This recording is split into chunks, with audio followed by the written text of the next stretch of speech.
All right, perfect. So today we'll start from identifying and logging a defect. To do that, we have to execute test cases. We have done some practice in the past, but let's continue. Last week we have executed this.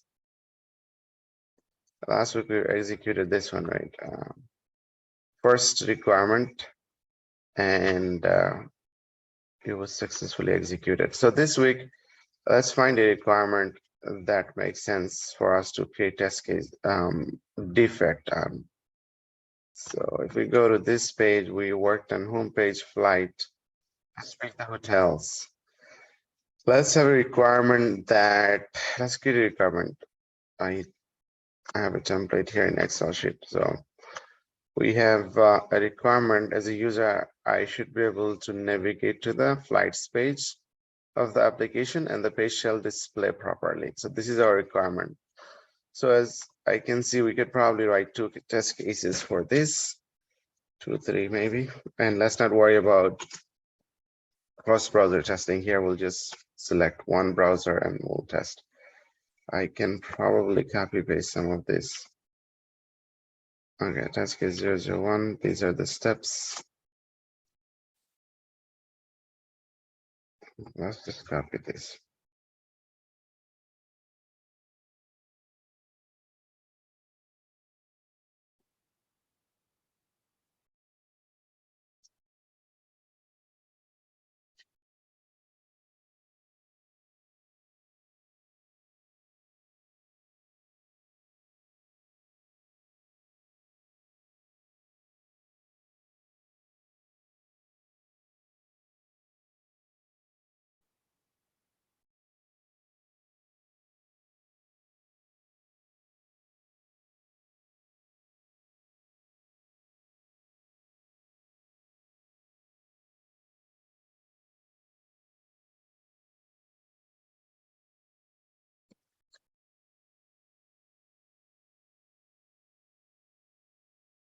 Okay, so navigate to the home page.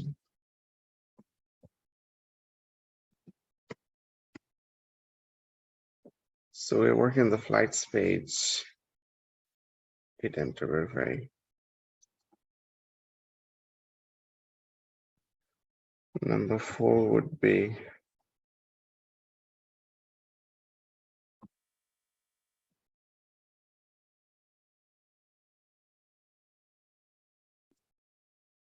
click on the lights button.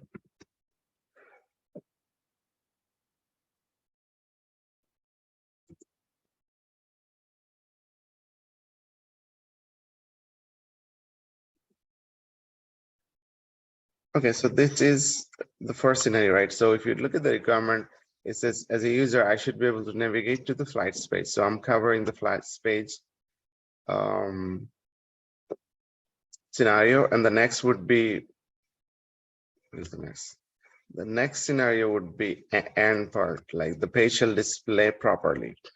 Okay, let's see the flights page. So next requirement.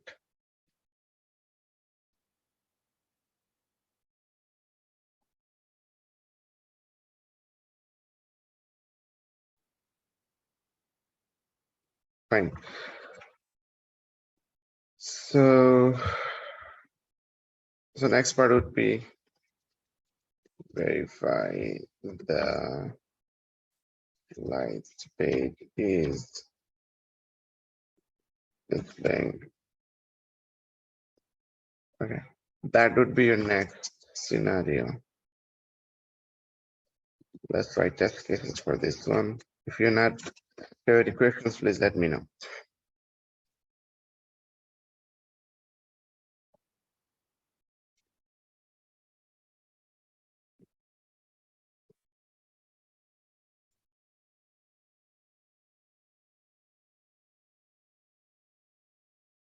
So all we are verifying that flight space is displaying properly or not, or loading the page is loading properly or not. That's all we verified. So take a look at this.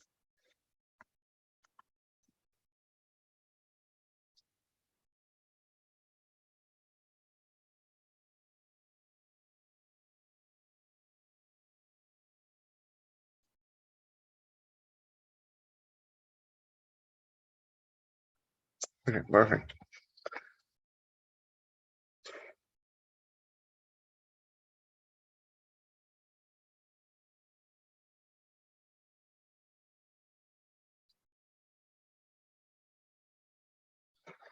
All right, so expected result. User shall be able to see the flights page. Expected result would be the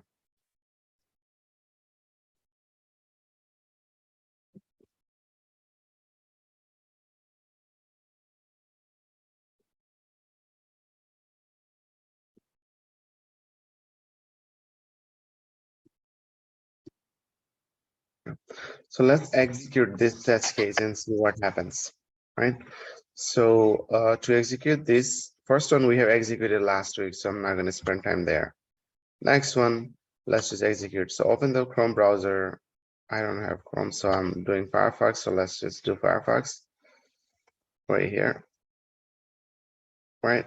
Enter the URL. We have done it already. Hit enter, which we have done already, right? We have done this already. Then what? Click on the flights button. Let's click on the flights button. It's right here. So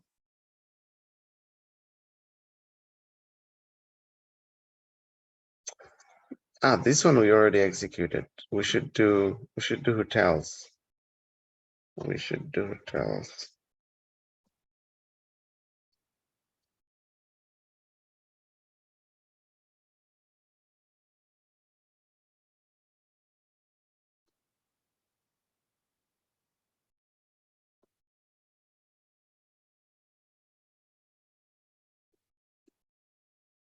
Let's do hotels.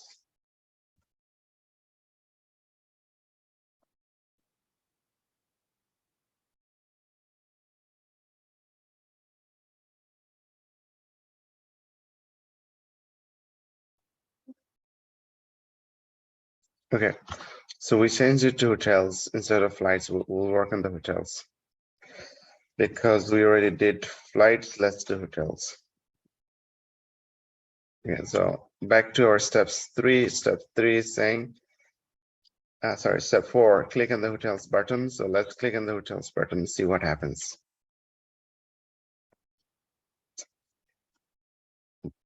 What are you guys saying? Is it working or there's an issue?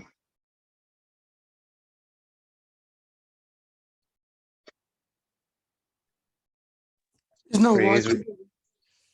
are you guys with me so far? Yeah, it's not working. Yeah, it's not working. It's not working. It said it's under construction.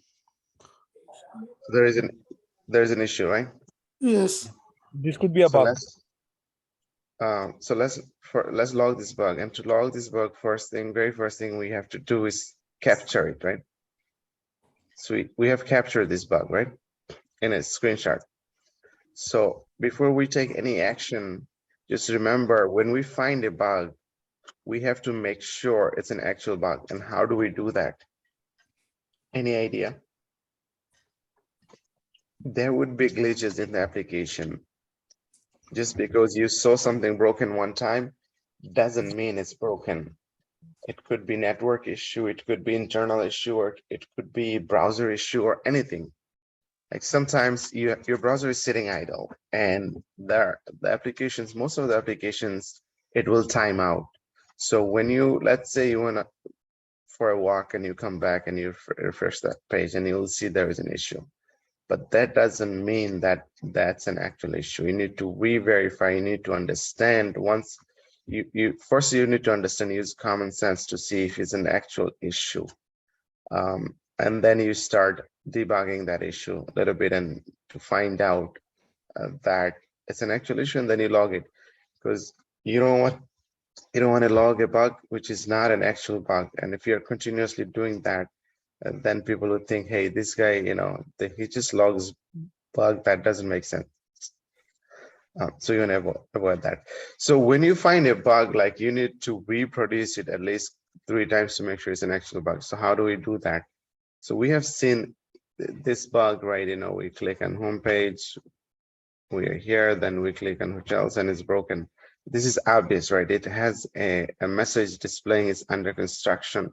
So we don't need to spend too much time on that, but there will be situation where you say, let's say you're clicking on the hotels and it's not doing anything. So in some cases, you want to clear your cache of this browser, right? And I'm sure most of you know how to do that, right? So if you're using Windows, you hit Control Shift Delete, and it will delete the cookies for you. It will give you the pop-up, and you select what you want to delete. As long as you delete the browser history and cache file, you should be fine. And cookies. And then you want to retest it, so it will give you proper result. That's one way. Another thing, like you want to make sure that your network is stable, and your browser is definitely not sitting idle for too long. So all right, so we have reproduced it a couple of times and we're confident this is a bug. So once you're feeling confident on that, we should be able to log this bug. And before we log this, we want to highlight this area. So what I usually do, I just copy it and I will open Paint. I'll move up to Paint, and then you can come here and kind of highlight the area. Okay. And if you want to be more precise, you can write text or whatever.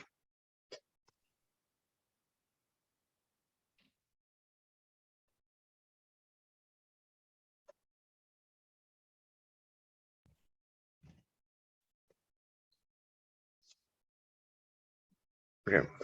If you want to write text, you can do it here as well. So after all of this, you can save this one and then attach it to your bug, so everybody can see that. The main idea is to have proper description. Main idea when you're logging a bug,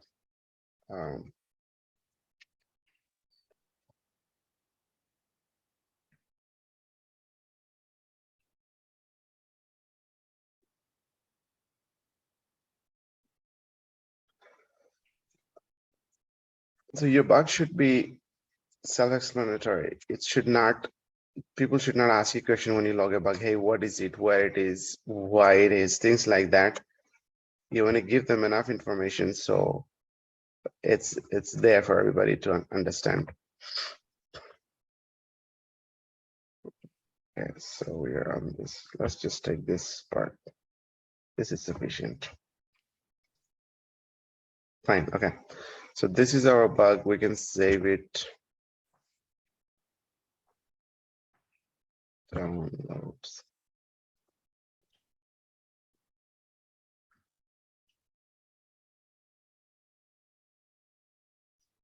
Okay. So let's start working on it.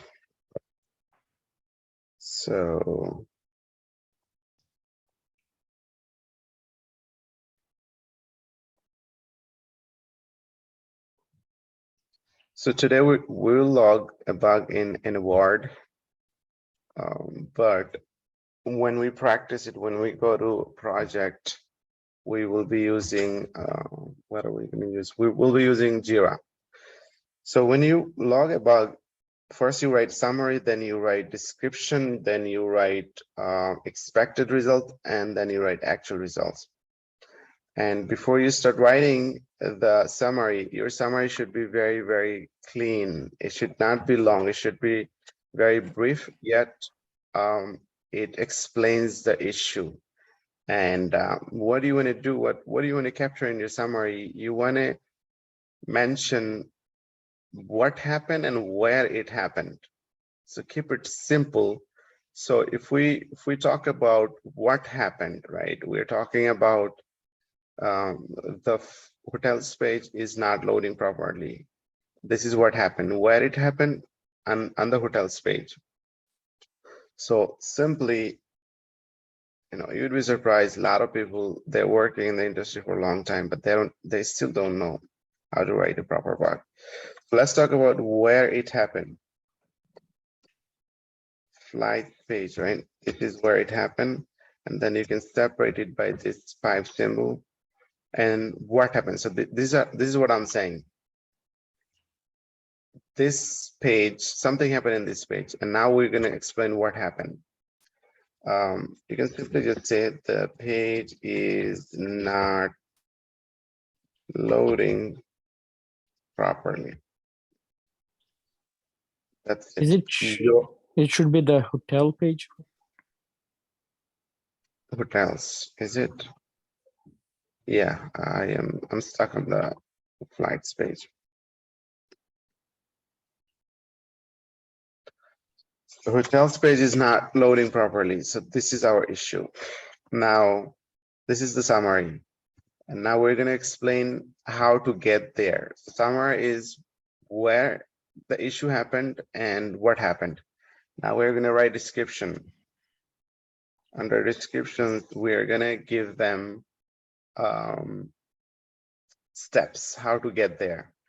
So I'll show you first before I move on to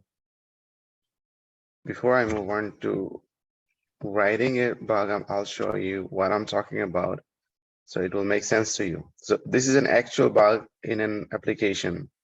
And if you look at this, right, feel free to ask questions. But if you look at this bug, how Tahmid has written this bug. So this guy, Tahmid, right? So actually he was one of our students, guys. So he's working in a real project with me, and this is a real bug.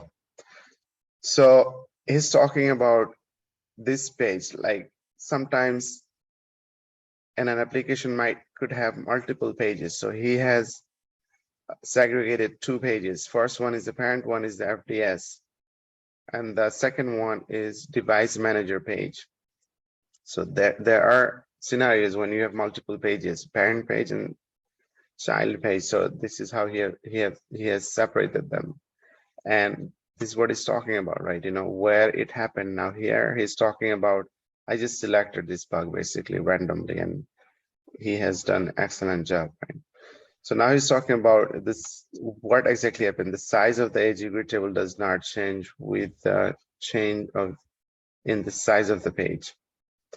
So look at this. He's talking about a particular functionality is not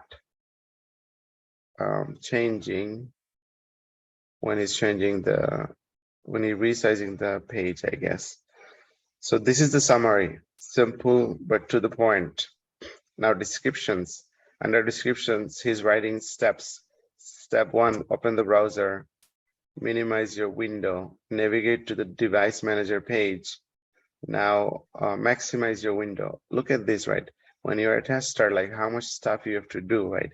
You cannot just go in and test an application assuming it's going to be fine, right? So he's testing, he's opening the browser, minimizing the window, navigating to the page, and now he's maximizing the window. This is the URL of that application. Now check the edge grid table, change to whole page. So the issue is in Safari, Chrome, and Edge, every browser's expected result. Edge shall change the size of the window and fit to the whole page. So he has given a video. Let's look at what happened. Let's look at the issue, what he's doing and what happened.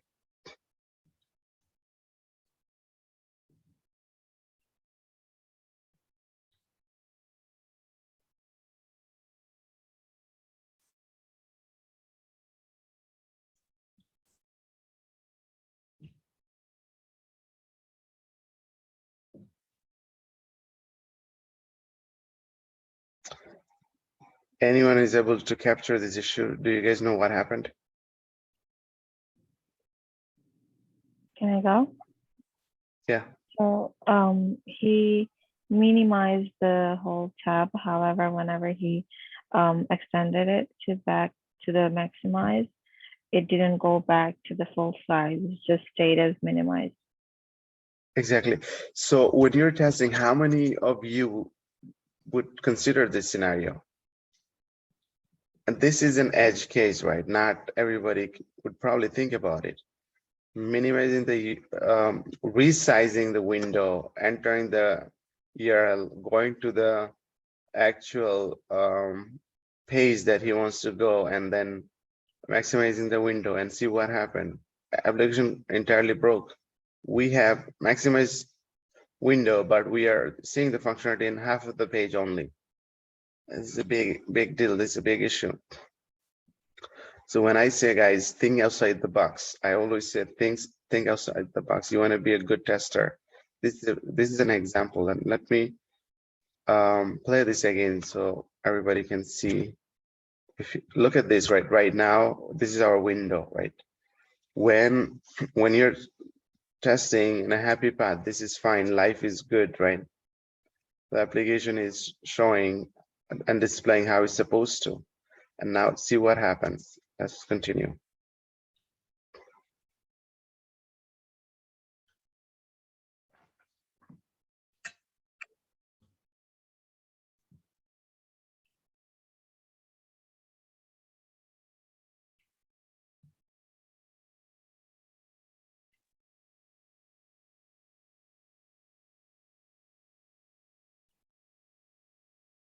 You see what happened?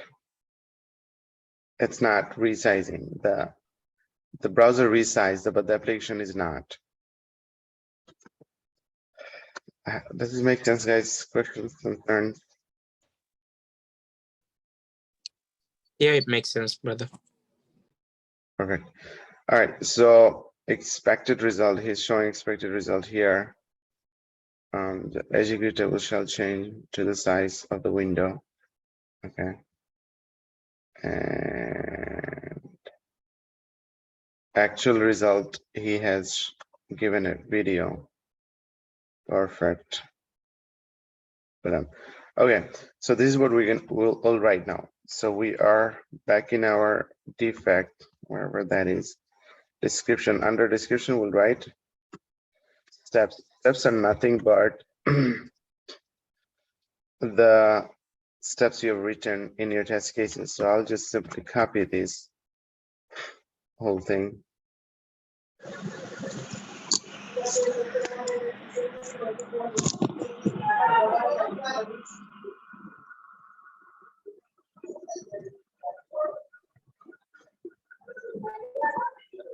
Step 1, open the browser. Step 2, enter the URL. Step 3, hit enter. Step 4, click on the hotels button. Step 4, verify the hotels page is displaying or loading properly or not. And now actual result, expected results. So I can write expected and actual here.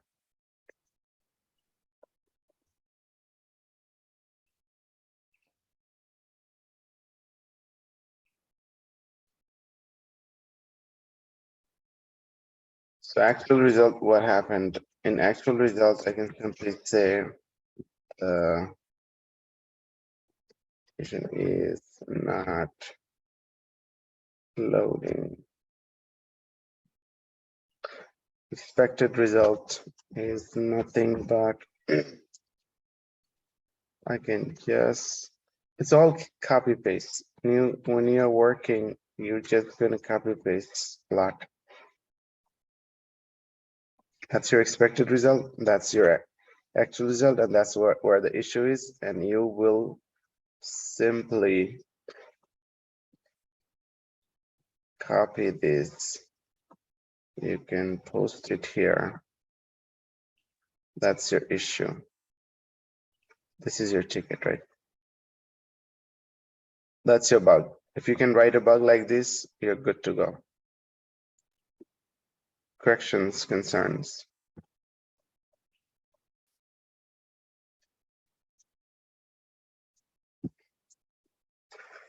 Would you be able to write a bug? Description are the steps. Descriptions are the steps. And if you can also write under descriptions before steps, you can explain further more. If you feel that on your summary, you don't have enough information, I feel like this is very, very good. I don't need to explain more. If you feel that you need to write more, you can simply go here and explain what exactly happened or what to expect, what to not. But usually this is a format, right? You have steps, you have your actual result, your expected result. Your expected result should tell you what to see, and actual result is what you're seeing. And your steps, you're showing like, you're pretty much explaining how to get there. Your summary should be good enough that explains where the issue happened and what happened. In some cases, you might be struggling explaining everything in summary. You can simply write something in the descriptions. Yes, Famida, you have a question? Yes. So I understand that we are just doing it in Word. So when it comes to Jira and we're gonna be doing the project, so basically like the summary will be kind of the title of the bug or whatever the problem is. Right. So when it comes to like listing them all, we don't just number them like 1, 2, 3 or whatever. We just write the summary as whatever the bug is, right? When you say listing them all, are you talking about multiple bugs in the same Yes, ticket? yes, that's what So I. ideally, you don't want to do that. You just want to list one bug per ticket. You want to raise a separate ticket for separate bug, unless you feel like, unless those bugs are very similar and in the same area. So what I mean by that is, if you have a bug, let's see if we can find an example. So if we go here, right, this home page, this is lights page, registration page, I think would be a good registration. Okay. So let's say you're working on this page and your first name field is not working, last name field is not working, and phone number and email. These bugs you can list in the same ticket. You can say, for example, you can say contact information, input box are not working as expected or whatever the issue is. And then you will start listing out like, first name input box is not whatever the functionality is, you can write accordingly, right? In whatever the requirement is. Let's say this is supposed to support 10-digit character, but is not supporting 10-digit, and this one is behaving similarly. So when issue occurs like this, you can list it together. But if you have an issue here, let's say issue here in the input box and then issue in the submit query, you cannot list them together. These are not similar issue because these are totally different issues. So you'll be logging a bug for input box and the second bug for the submit query, things like that. All right, I think I have a question, brother. yeah. So I can bug the contact information and mailing information together, or this one I have to do separately too?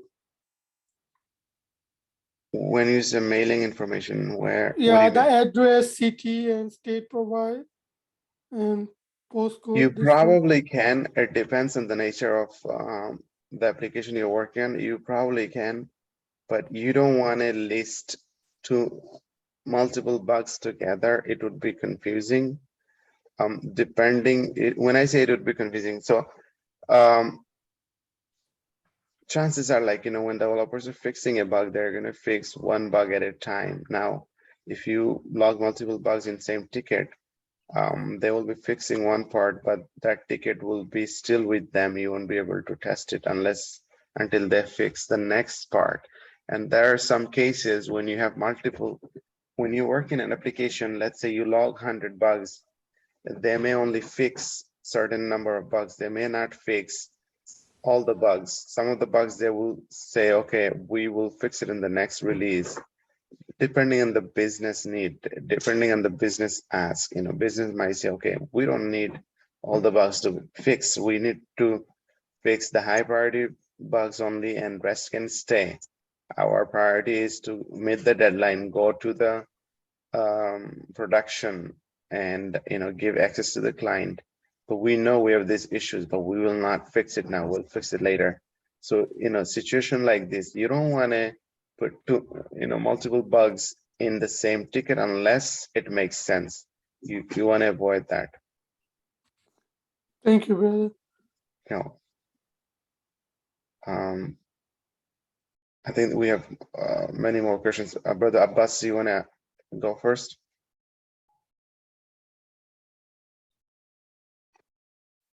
Feel free to unmute and ask your questions. I see 3 brothers raise their hand, so feel free. Anyone, go ahead, ask your question. I just want to verify. Sorry. Oh, go ahead. No, you're fine. Go ahead, Abbas. Abdus. Abdus, sorry, Go ahead. apologize. I just wanted to verify, like when he was logging in the bugs, there was no mention of requirements or which test case number. So I'm assuming that's not required when you're logging. It is. No, not the requirement ID or requirement description. When you're working in an application, right, you are telling them where that issue happened and what happened in that application. And when you're working, right, you will be logging that bug against the story. That is a very good question. Thank you very much for that. Okay. So when you're logging a bug, your bug will have a parent ticket. Okay. So let me go back to a testing board.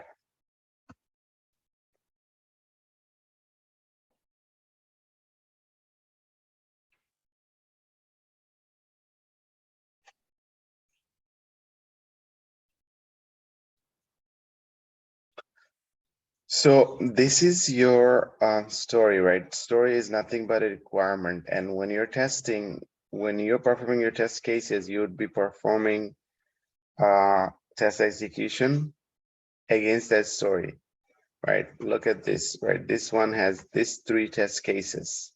These 3 test cases here. Let me open it so you can see.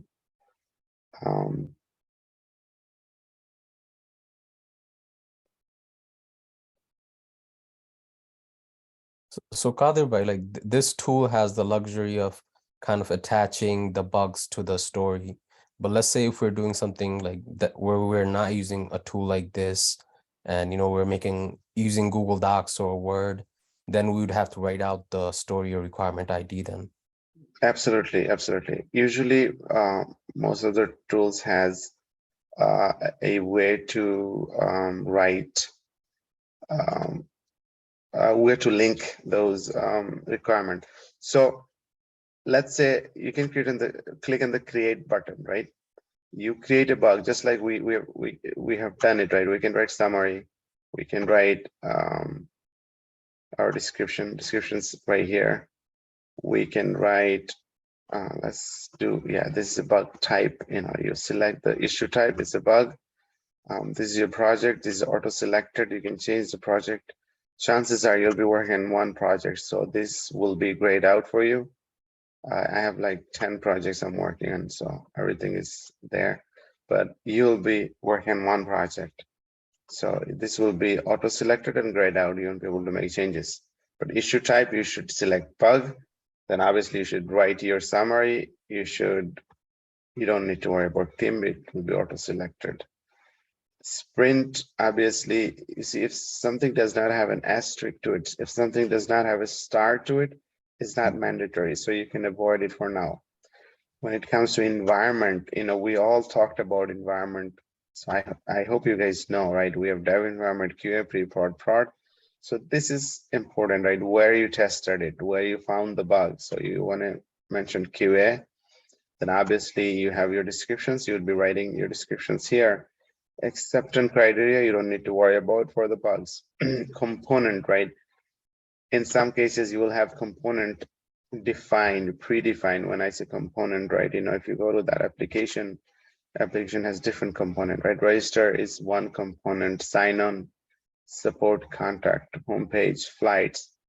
So these are different component of that application. So if this is predefined, you can select where you found this bug.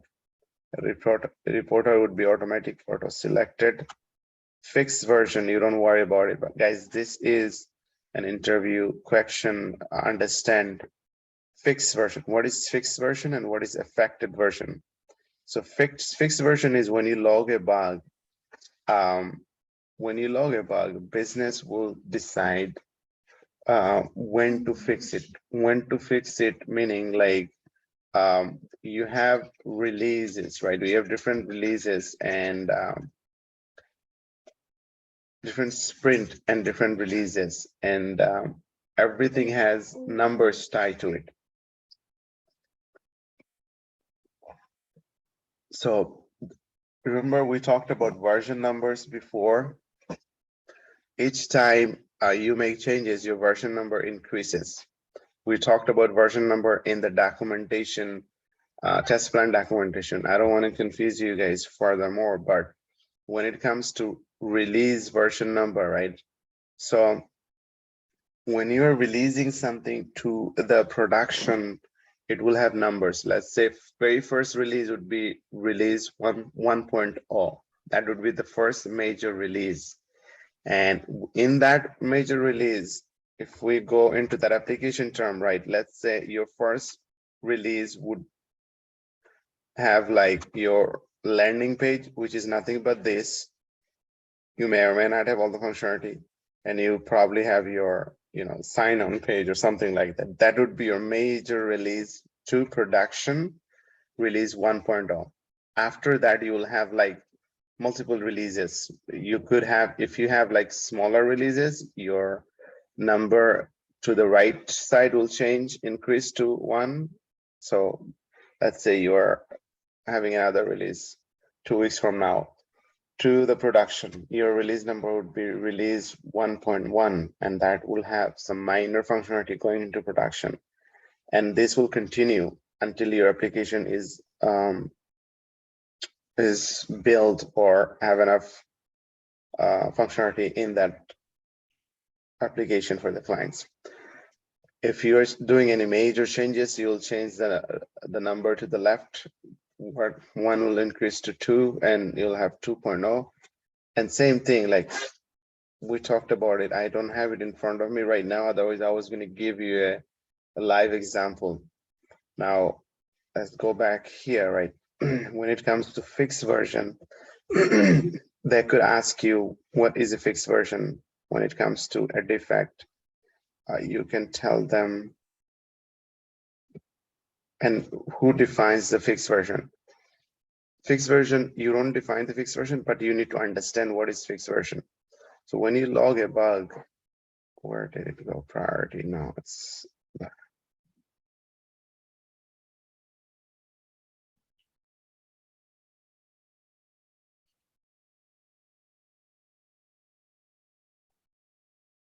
All right, I can't even find it now.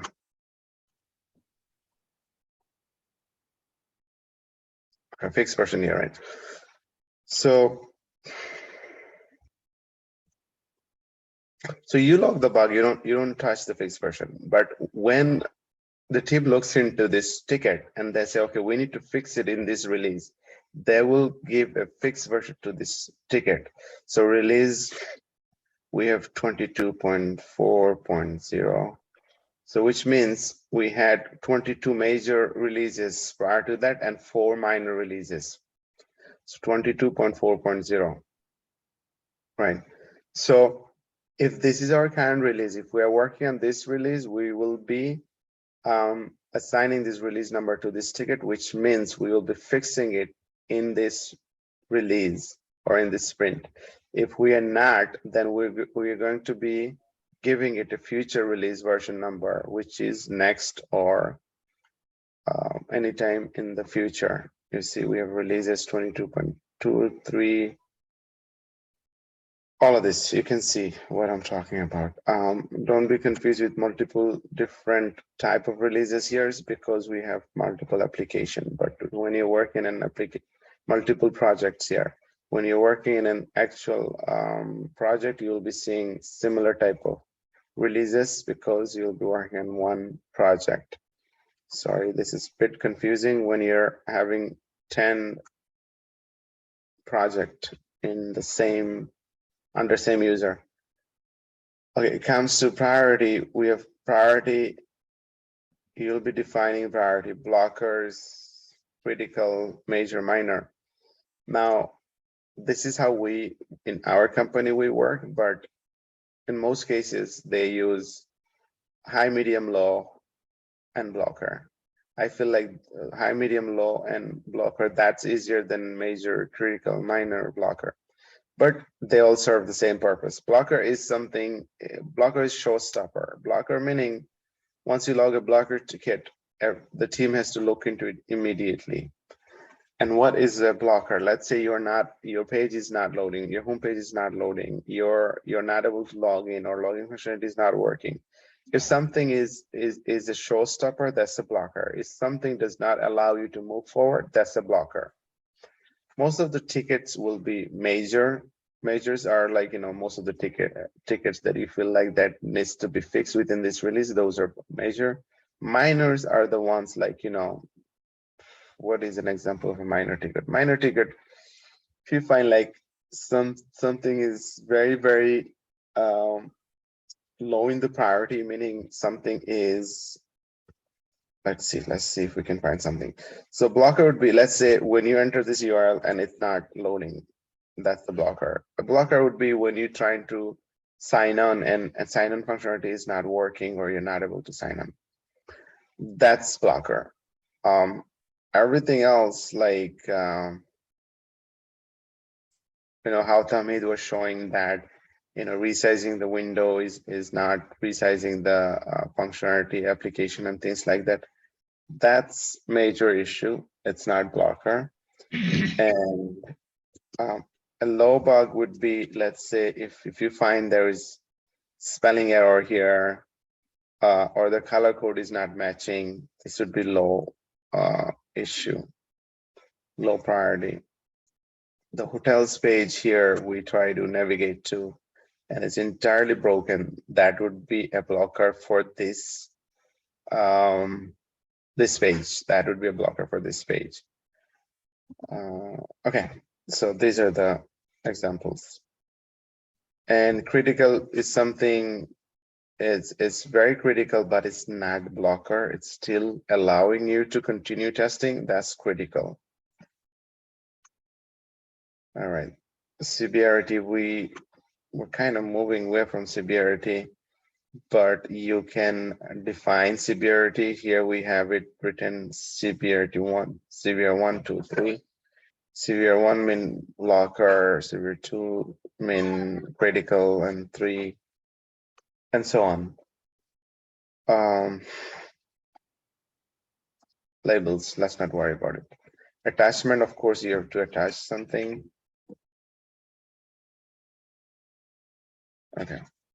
One thing I did not see here is affected version. We talked about fixed version, but affected version is not that, which is automatically selected wherever the bug was, whatever the release the bug was occurring is what your affected version is, but that is an automatic field. You don't control it.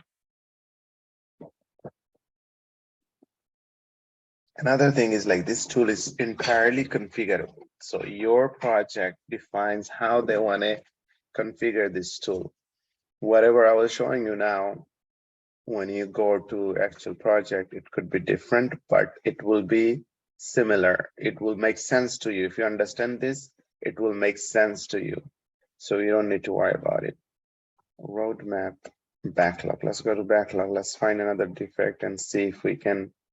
Rather, but you were initially you initially started creating the issue to show us how the requirement or story is attached automatically or something of that sort. Yeah, I'm going there. I just want to cover this very, very important. Thank you. the affected version. If let's see if it's there. Yeah, it should be on the right side.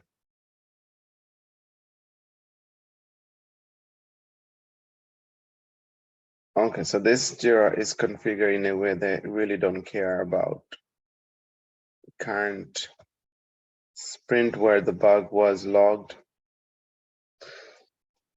All right, so for your interview purpose, if they talk about like what is affected version versus what is fixed version, so affected version is where the bug occurred. Let's say it's the current release, whatever that is. And fixed version is where you're gonna the team will fix the bug in. That's the difference. And so by clicking on the create button, you'll be creating the bug, right? And once you create the bug, now you want to link that bug to the story. You see, we have linked it here, right?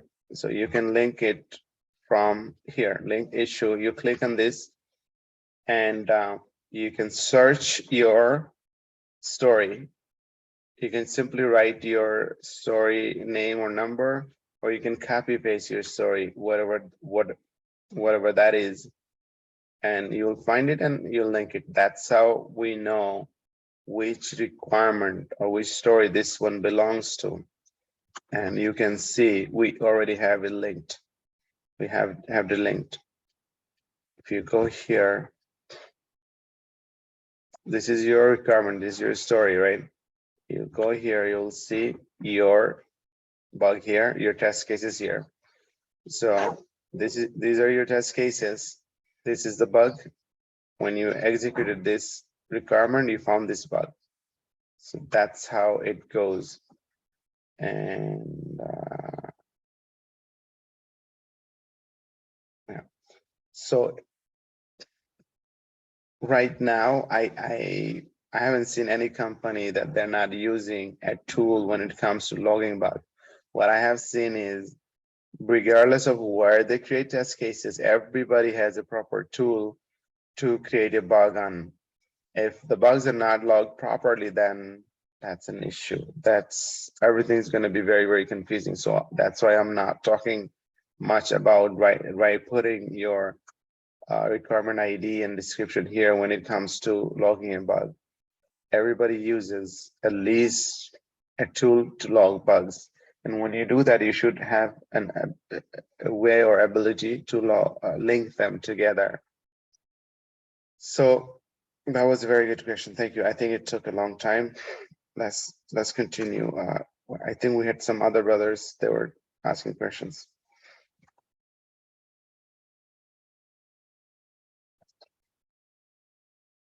Any other questions, guys?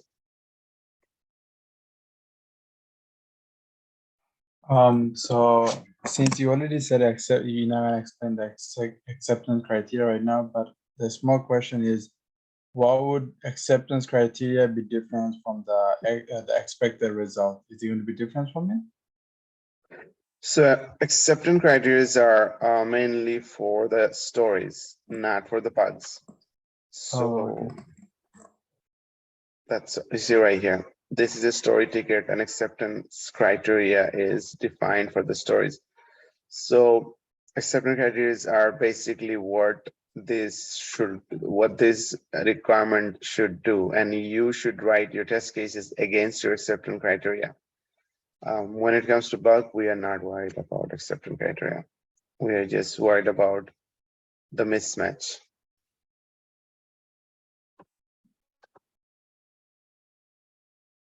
All right, anyone else?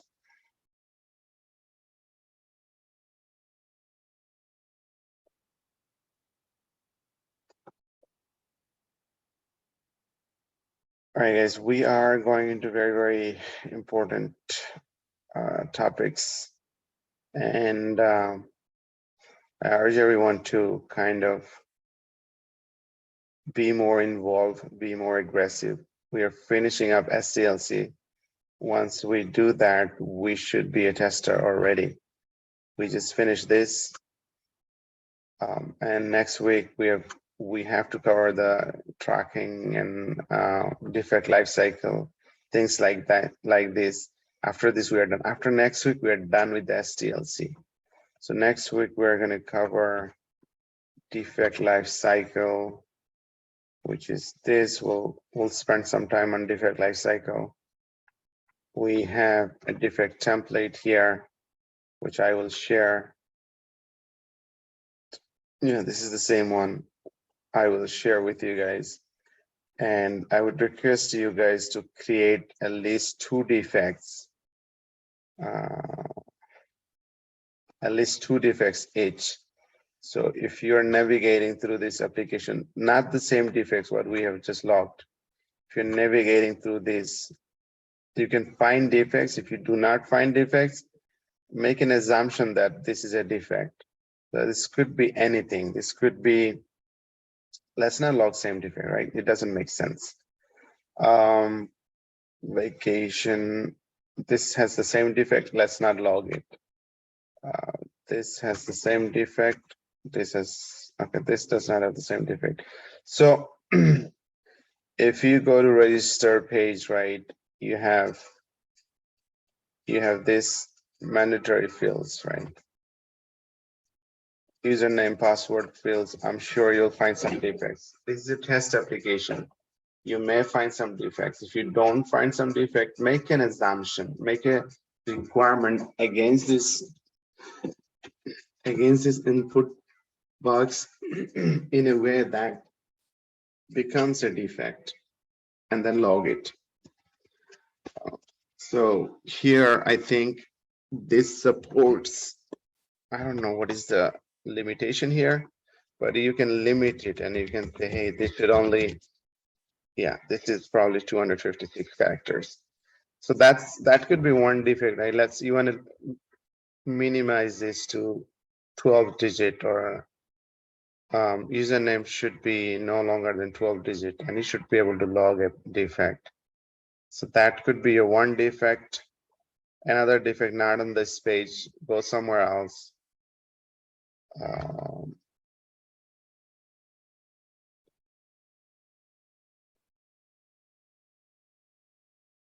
Find something, be creative, guys. Maybe something around this drop down.